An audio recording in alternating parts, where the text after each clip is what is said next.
इस नए एक्सप्लेनर में हम बात करने वाले हैं बिहार की। वो बिहार जिसने सच कहा जाए तो भारत के इतिहास की पूरी नींव रखी है। आज के आधुनिक नक्शों से लेकर हजारों साल पुराने साम्राज्यों तक की ये कहानी बेहद दिलचस्प है। तो चलिए बिना किसी देरी के शुरू करते हैं। देखिए, आज के आधुनिक बिहार की बात करें तो इसकी कहानी शुरू होती है 22 मार्च 1912 से। इसी दिन बिहार पहली बार बंगाल प्रेसिडेंसी से अलग होकर एक नए रूप में सामने आया था। इसके बाद 1 अप्रैल 1936 को उड़ीसा इससे अलग हुआ और फिर आज़ाद भारत में 15 नवंबर 2000 को झारखंड को बिहार से अलग करके एक नया राज्य बना दिया गया। मतलब इन नौकरशाही फैसलों ने पिछले 100 सालों में बिहार के नक्शे को पूरी तरह बदल कर रख दिया। लेकिन यहाँ एक बहुत बड़ा सवाल खड़ा होता है, क्या बिहार का इतिहास सिर्फ इन 100-125 सालों का ही है? क्या इसकी पहचान बस ब्रिटिश काल या आज़ादी के बाद के इन फैसलों तक सीमित है? बिल्कुल नहीं। अगर हम समय के पन्नों को थोड़ा पीछे पलटें तो पता चलेगा कि ये आधुनिक सीमाएं तो बस कल की बात हैं। असली कहानी तो हजारों साल पहले ही शुरू हो चुकी थी। भाग 1, शक्ति का उदय, प्राचीन मगध। चलिए देखते हैं कि शक्ति का ये उदय कैसे हुआ। प्राचीन मगध, जो आगे चलकर पूरे प्राचीन भारत का सबसे शक्तिशाली राज्य बना। आज का जो आधुनिक बिहार है वही उस समय का मगध था। इसकी जड़ें इतनी गहरी हैं कि महाभारत काल में भी इसका जिक्र मिलता है।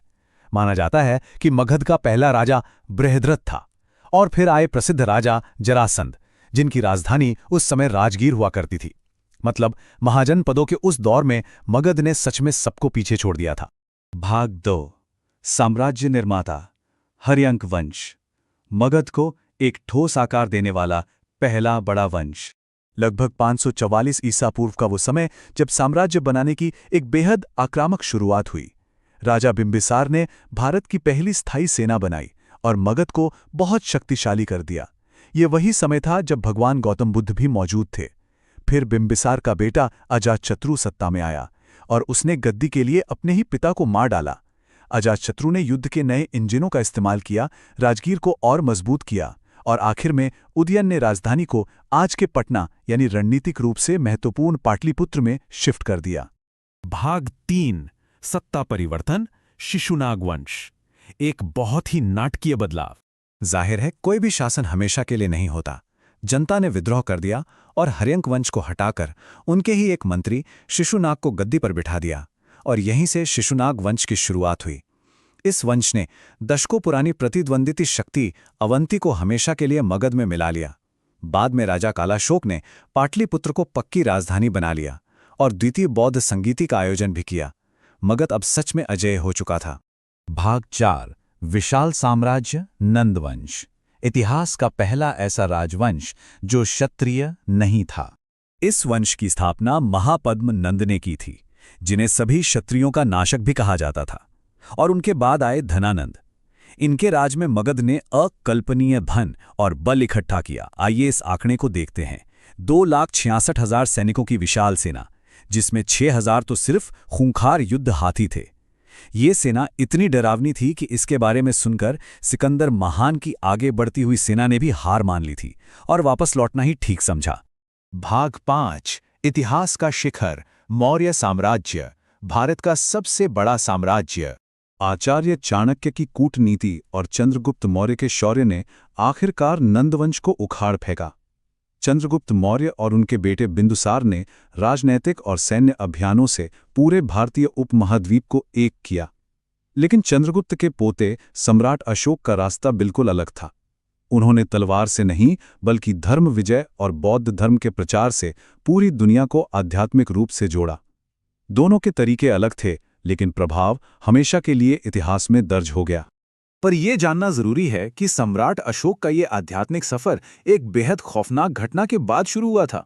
कलिंग का युद्ध। 261 ईसा पूर्व में मौर्य साम्राज्य को जीत तो मिल गई, लेकिन इसकी कीमत बहुत भारी थी। 1 लाख लोग मारे गए और 1.5 लाख से ज्यादा लोग बेघर हो गए। खून की उन नदियों ने अशोक को अंदर तक झकझोर दिया था। इस तबाही के बाद उन्होंने जो महसूस किया उसे पत्थरों पर लिखवाया। देवताओं के प्रिय को कलिंग वासियों पर विजय प्राप्त करने का गहरा पछतावा है। इतिहास में ऐसा शायद ही कभी हुआ हो कि एक चक्रवर्ती सम्राट जीत के बाद इतना पछतावा महसूस करे और हमेशा के लिए युद्ध त्यागने का फैसला कर ले। ये सच में बहुत बड़ी बात थी। तो सबसे अहम बात यह है कि अशोक एक आक्रमण विजेता से एक नैतिक मार्गदर्शक बन गए। अहिंसा का रास्ता अपनाया, 40 से ज्यादा सालों तक शांति और समृद्धि कायम रखी, पूरी दुनिया में बौद्ध धर्म का प्रचार कराया, और आज जो हमारे आधुनिक भारत का राष्ट्रीय प्रतीक है ना, अशोक स्तंभ, वो भी उन्हीं की देन है। और ये सब कुछ उसी मगध, उसी बिहार की धरती से शुरू हुआ था। तो इस एक्सप्लेनर के आखिर में ये सोचने वाली बात है, अगर आधुनिक भारत के सबसे बड़े प्रतीक और राष्ट्र के मूल विचार प्राचीन मगध में जन्मे थे, तो बिहार की ये महान विरासत हमारे भविष्य को और कितना आकार देने वाली है। 1912 में खींची गई लकीरों से लेकर हजारों साल पुराने साम्राज्यों तक बिहार की ये कहानी सिर्फ इतिहास के पन्नों में कैद नहीं है, ये तो भारत की आत्मा है। अगली बार फिर मिलेंगे ऐसी ही किसी शानदार कहानी के साथ।